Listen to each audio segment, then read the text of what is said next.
Bon, salut mon petit pote, c'est Romu. Bon, alors aujourd'hui, on va faire une petite vidéo, on va parler des remasterisés. Je pense que ça va faire plaisir à certaines personnes. Bon. Alors, on sait qu'en ce moment, nous sommes dans la période des remakes, remasterisés, enfin, je sais même pas comment tu les appelles, parce que bon, voilà. Alors, tu as les remakes légers, les remasterisés HD, Alors, le problème, c'est que aujourd'hui, il y a tellement de remakes. Et la question que se pose, est-ce que c'est pas un peu de la carotte? Est-ce que en 2023, avec tous les remakes qui sortent, on prend pas un peu pour un jambon? Un jambon, tu sais, le jambon quoi. Hein, en fin de compte, bon, ouais, on va être sincère, on va pas dire le jambon, on va dire pour un con. Alors je vais te présenter quelques remasterisés que j'ai à ma possession, et puis je vais te dire lesquels que tu peux acheter, et lesquels qu'il ne faut surtout pas acheter. Alors bien sûr, moi tu sais que j'achète énormément de jeux sur Nintendo Switch, donc tu m'excuseras, c'est pas des jeux sur Xbox Series X ou PlayStation 5. Les jeux que je vais te présenter, c'est des jeux Nintendo Switch. Alors dernièrement, j'ai acheté un remasterisé d'un remake d'un jeu qui est sorti exclusivement à l'époque sur Nintendo GameCube. Voilà. Alors je voulais me le refaire, on dira, sur une plateforme avec des graphiques améliorés. Ok. Alors, je te raconte pas la déception quand j'ai mis la cartouche dans la console et que j'ai lancé le jeu. Oui, oui. Alors, tu te poses la question, qu'est-ce que c'est que ce jeu? Bah, écoute, ce jeu, je vais te le montrer. Et je vais te dire que franchement, c'est pas folichon. Alors, le jeu, le voici. C'est Baking Kaitos 1 et 2 en version HD remasterisée. Alors, une chose qui est quand même assez humoristique, tu vois. Quand c'est estampillé de Bandai Namco, les remasterisés sont d'une qualité de feignasse. Qualité de feignasse, hein. La refonte graphique, tu la cherches, et surtout le HD. Tu as un autre jeu aussi qui est sorti, qui a été quand même un gros foutage de gueule. Oh. Bien sûr, tu connais celui-là, c'est le Stealth of Symphonia. Tu vois, ça, c'est la version collector avec le steelbook. La seule chose que tu as à l'intérieur, c'est la cartouche et le steelbook. Et une boîte en carton. Alors, ces deux jeux-là, tu vois, ces deux jeux-là, qui sont des jeux mythiques, hein. Le Stealth of Symphonia et le Baking Kaitos, ce sont des jeux cultes sur Nintendo GameCube.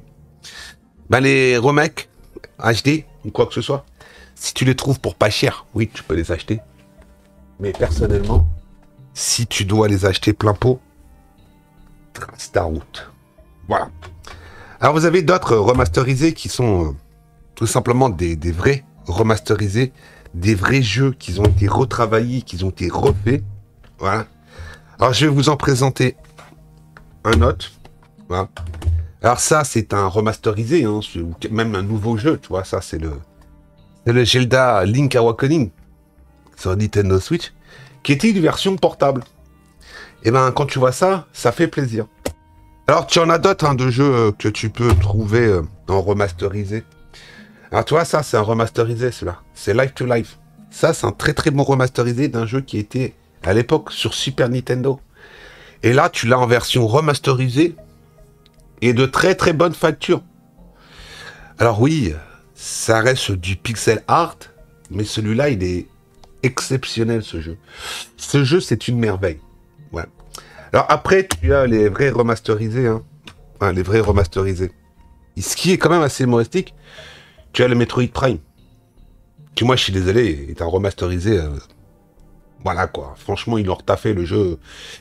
Ils l'ont vraiment refait graphiquement. C'est vraiment très, très beau quand tu vois la version Nintendo Switch et la version GameCube, qui est quand même un cran au-dessus de la GameCube, même énormément. Et malheureusement, tu sais que chez Nintendo, il y a des fois, s'il y a des ratés. Ça, c'est un raté. Alors ça, c'est la version soi-disant HD d'un Zelda.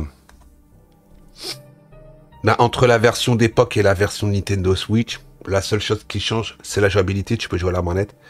Mais graphiquement, le lissage, il est vraiment pas foufou, quoi. Quand tu vois ce qu'ils ont fait sur un Metroid, ce qui est quand même assez affolant, quoi. Donc, alors avant d'aller acheter des remasterisés, si je dois vous donner un petit conseil, regardez un petit peu de gameplay, voilà. Renseignez-vous un minimum. N'achetez surtout pas de remasterisés sans vous avoir un minimum renseigné, parce que moi j'ai acheté le Stealth of Symphonia et j'ai acheté le Bait Kaitos en pensant que ça allait valoir la peine. Et ben, à l'heure d'aujourd'hui, ça n'en vaut pas la peine. Pour moi, personnellement. Alors, le problème de Bait Kaitos, c'est que le remasterisé HD, tu le cherches. La seule chose qu'ils ont fait, ils ont lissé un peu les polices. Ils ont lissé un tout petit peu les graphiques. Ils ont modifié quelques passages. Bon, ils ont retaffé le personnage principal. Voilà. Mais le reste, tout le reste, que dalle. Ah si, ils ont simplifié, ils ont optimisé la jouabilité. C'est-à-dire que maintenant, tu mets ta cartouche, tu rentres dans un combat, tu mets les combats en automatique, tu n'as même pas besoin de t'emmerder, tu peux aussi accélérer la vitesse de combat, ce qui est grandement appréciable dans Bait Kaitos, parce que Bait Kaitos, les combats, il y a des fois, ils durent une plombe. Donc là, tu m'en accéléré, paf, paf, tu peux même tuer les mobs en un coup. C'est-à-dire que le jeu, tu roules dessus, quoi. Voilà. Donc, ça perd quand même de son charme. Mais Bait Kaitos, si tu l'as pas fait sur GameCube, et si tu les trouves, je pense que tu pourras les trouver dans des bacs à pas cher. Tu peux acheter même le Stealth of Symphonia, tu peux l'acheter si tu le trouves à 20 balles. Ça vaut pas plus. C'est le problème des remasterisés, c'est qu'ils jouent sur la corde nostalgique et ils nous en fument. Voilà. Donc, c'était mon avis, voilà, sur ces jeux, voilà. Donc maintenant, tu fais ce que tu veux. Sur ce, je te laisse, je te souhaite une bonne fin de journée et je te dis à plus. Allez, ciao.